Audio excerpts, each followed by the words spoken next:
Bonjour à tous, c'est Roméo Cournal, le coach intuitif, et nous marchons ensemble sur le chemin qui mène à soi. Aujourd'hui, une vidéo très courte. Le pervers narcissique existe-t-il? Réponse non. Fin de la vidéo. Amusez-vous bien, à plus tard. Bon, allez, je vais continuer. Le pervers narcissique n'existe pas. Alors, on va déjà commencer par la définition. Vous savez, c'est mon côté un peu pédagogue, formateur, machin, tout ça.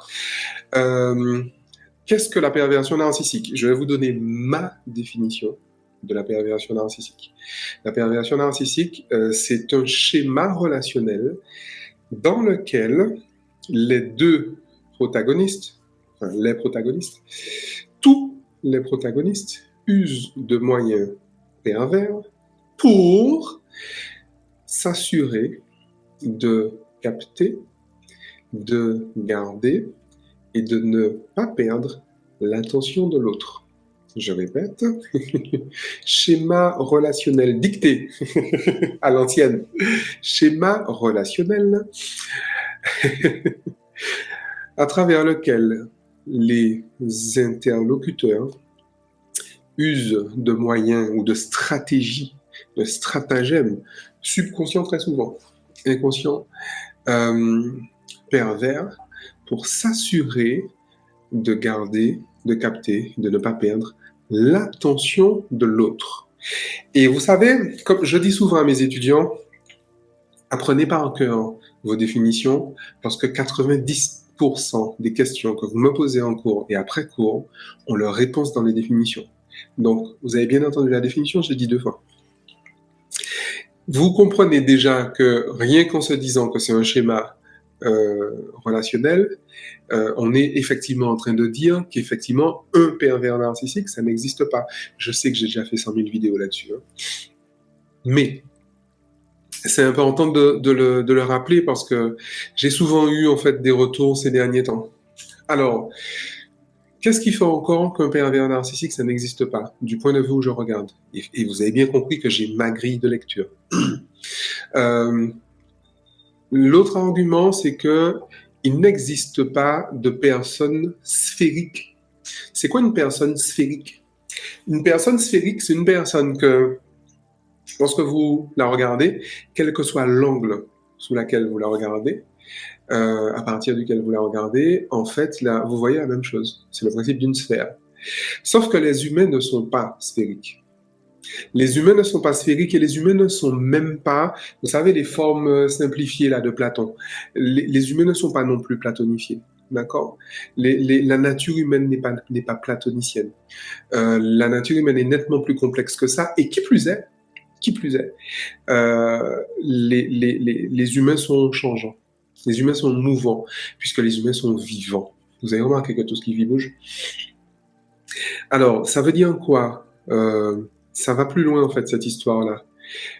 Et d'ailleurs, vous avez la preuve de ce que j'avance. Vous savez, très souvent, on dit que les PN bourreaux sont hypocrites. Pourquoi est-ce qu'on dit qu'ils sont hypocrites? On a vite fait de dire qu'ils sont hypocrites parce qu'effectivement, ce sont des personnes qui sont complètement capables d'avoir des relations extrêmement saines avec certaines personnes et des relations complètement toxiques avec leur victime préférée, donc leur PN préféré, leur PN victime préférée. Et bien évidemment, c'est hyper tentant de dire que ce sont des gens qui sont hypocrites. C'est hyper tentant, surtout quand on habite sa posture victimaire. C'est hyper tentant de dire que l'autre est un hypocrite.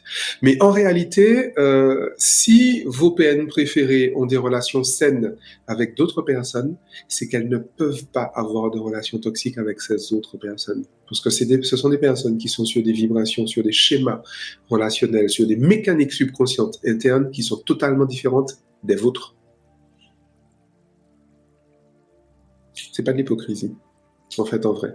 Je ne dis pas qu'à la marge, on ne trouve pas des hypocrites. Ça existe. Mais vous savez, les hypocrites, on les remarque assez vite finalement. En tout cas, moi, la lecture que j'ai dessus, c'est que simplement, ce sont des personnes qui ne peuvent pas avoir de relations toxiques avec d'autres, parce qu'il y a des personnes avec qui vous ne pouvez pas avoir de relations toxiques. Ni en tant que victime, ni en tant que bourreau, vous ne pouvez pas, parce que vous n'avez pas le répondant en face. Vous n'avez pas la blessure narcissique qu'il faut en face, d'accord?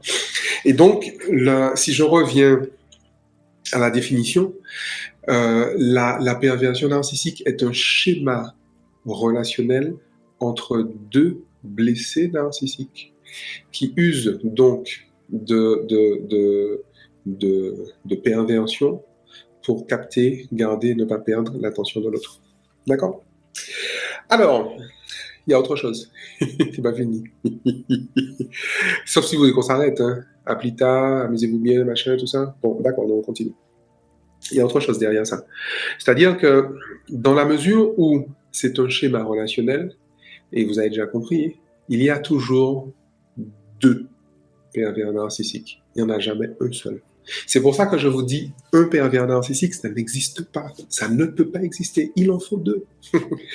Et donc, si vous avez été victime de pervers narcissiques, c'est que votre bourreau, lui, a été victime de pervers narcissiques, c'est-à-dire vous.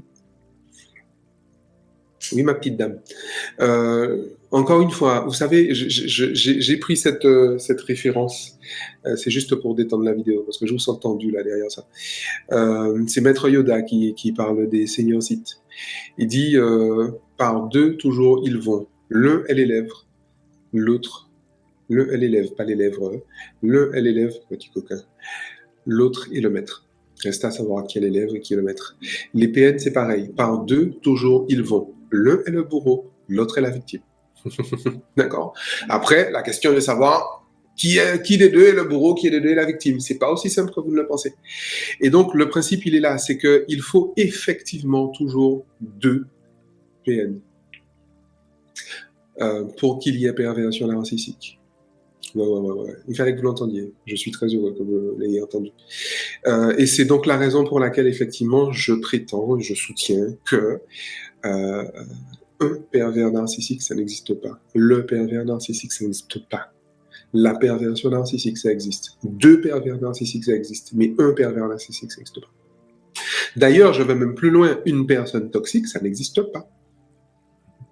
C'est quoi alors, si une personne toxique, ça n'existe pas, ça veut dire que deux personnes toxiques, ça existe. Oui, il faut qu'il y ait deux blessés narcissiques pour créer une relation toxique. Parce qu'une relation toxique, c'est un schéma relationnel dans lequel l'un et l'autre ne peuvent pas exprimer pleinement qui ils sont, leur authenticité. D'accord? Et c'est là que c'est intéressant, finalement, cette histoire. Parce qu'en vrai, je vais vous dire, jusqu'à présent, tout ce qu'on s'est dit là, je vous garantis que ça n'a pas vraiment grand intérêt. Franchement. Je sais que votre vie est occupée par ça, pour beaucoup, que c'est même au cœur de votre vie, mais je vous garantis que ça n'a pas vraiment d'intérêt. L'intérêt, il est dans ce qui vient. Si une relation toxique, le principe même, hein, en biologie, la toxicité, c'est le milieu qui empêche finalement l'épanouissement plein et entier. Donc, la relation qui vous empêche d'être soi, c'est une relation toxique. Et du coup, la toxicité est entretenue par les deux personnes. Et en réalité, vous savez quoi? C'est là qu'il faut se rappeler de la souffrance. La douleur, en fait, peut vous être infligée par votre interlocuteur en face, mais jamais la souffrance. D'accord? La souffrance est une production en interne. La douleur, je peux vous faire vivre une douleur, c'est pas un souci, mais je ne peux pas vous faire vivre une souffrance. Ouais. Et ça, c'est une posture de responsabilité. La responsabilisation s'oppose à la victimisation. Je ne sais pas si vous êtes au courant. Et pourquoi je dis que c'est extrêmement intéressant de voir les choses comme ça? Parce que je suis en train de vous dire que la toxicité relationnelle, en vrai, se passe là. En fait, s'il y a une personne qui est toxique pour vous, c'est vous. Oui, madame. Oui, monsieur. La toxicité relationnelle, en fait, est une toxicité au niveau de votre champ mental. C'est votre champ mental qui est toxique et qui vous empêche l'expression pleine et entière de qui vous êtes, authentiquement. C'est ça le principe. C'est la raison pour laquelle on ne se débarrasse jamais d'une relation toxique, en tout cas de la toxicité relationnelle, sans se déconditionner. Et revoilà ma marotte du déconditionnement qui réapparaît. Bien évidemment. Bien évidemment. Vous savez, je viens tout juste d'animer un atelier pour ma collègue et néanmoins amie que j'adore, Michel Gonzalez de Time to Love, justement dans son parcours 90 jours pour quitter le célibat. Et je vous garantis que toutes les personnes qui étaient à cet atelier ont très bien compris la démarche. La toxicité relationnelle naît en fait de la toxicité du champ mental. Parce que vous vous souvenez que votre réalité personnelle est créée par votre personnalité. Vous vous souvenez que, de fait, puisque pour changer la réalité personnelle, il convient de changer la personnalité, donc pour changer la toxicité relationnelle extérieure, il convient de changer la toxicité de votre personnalité. Et en réalité, c'est ça en fait qui est toxique chez vous, en vrai. La toxicité, ce qui vous empêche l'expression pleine et entière de votre soi authentique, c'est tout ce qui a construit votre moi social. Et on a fait le tour. On a fait le tour. Je vous ai dit que la vidéo ne serait pas très longue, donc je ne vais pas aller beaucoup plus loin. Parce qu'en réalité, vous voyez, tous les concepts que j'ai abordés là, je les ai abordés dans toutes les vidéos précédentes. Je vais encore les aborder dans les vidéos suivantes. Et je les ai abordés et travaillés, dépecés, découpés, démontés et remontés dans la détox relationnelle, dans Libérez-vous de votre éducation, dans l'atelier déculpabilisé, dans l'atelier foutre à dents, dans l'atelier qui je suis. D'accord? Et d'ailleurs, à cet effet, je vous propose en fait quelque chose. Je vous propose un pack. Je vous propose un pack, le pack détox relationnel, c'est-à-dire pour détoxifier finalement votre champ mental. Je vous propose justement le programme détox relationnel pour celles et ceux qui n'ont pas eu la chance, l'honneur et le privilège de l'avoir suivi. Et dans le même pack, vous avez l'atelier déculpabilisé. Pourquoi est-ce que c'est important? Parce que, vous savez, tout à l'heure, je parlais à une accompagnée qui me disait qu'il y a un avant et un après détox relationnel. C'est vrai. Il y a un avant et un après. De toute évidence, il y a toujours un avant et un après Roméo Cournal. Je ne sais pas si vous avez remarqué. Et si vous trouvez ça prétentieux, vous avez raison. Le fait est que, dans le même temps, s'il n'y avait pas un avant et un après Roméo Cournal, je ne serais pas là à faire le mariole devant vous, en fait, en vrai. Si ce n'est pas pour avoir un impact, quel qu'il soit, sur la vie de mes accompagnés, je ne vois pas pourquoi je les accompagnerais. Vous avez vu le principe ou pas? Et le truc, c'est que là où il est intéressant, finalement, d'associer la démarche de détox relationnel à la démarche de l'atelier déculpabilisé, c'est que précisément, concrètement, vous voyez, déculpabiliser, c'est un atelier.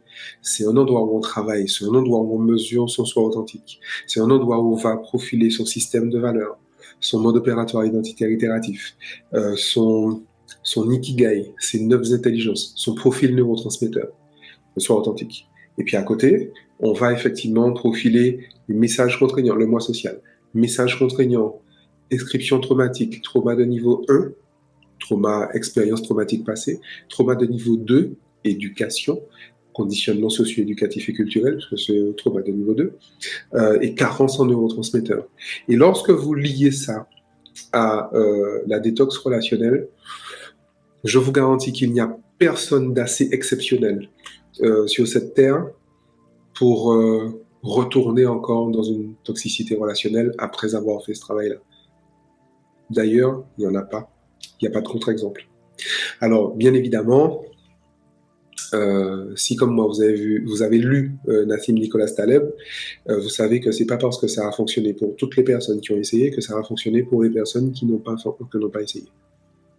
Mais j'ai tendance à penser que, en réalité, il n'y a personne qui soit suffisamment exceptionnel pour échapper aux lois naturelles. Et ce que je vous indique là, ce sont des lois naturelles. C'est pas les créations de Roméo Cournal. Ce sont des lois naturelles. C'est de la biologie, c'est de la science, c'est de la matière, c'est du truc terre à terre en fait en vrai. C'est pas philosophique, c'est concret. Et comme vous habitez dans un corps, moi aussi, on est tous soumis aux lois de ce corps. On a tous ce cerveau, on a tous un système nerveux, on a tous un hypothalamus, on a tous un axe amygdale hippocampe. On a tout ça en fait en vrai. Et du coup, quand on sait comment ça fonctionne, ben ça fonctionne, ça marche mieux. Ça marche mieux. Donc voilà, je vous ai dit que j'avais pas fait une vidéo longue et puis je suis en train de faire mon bavard. Le pervers narcissique existe-t-il? Non, il en faut deux.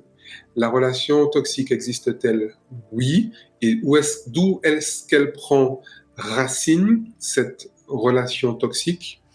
Dans le champ mental toxique, dans votre personnalité toxique, qui vous empêche finalement l'épanouissement plein et entier de votre soi authentique. C'est précisément cette toxicité, en fait, subconsciente, qui vous empêche de bien vous amuser. À plus tard.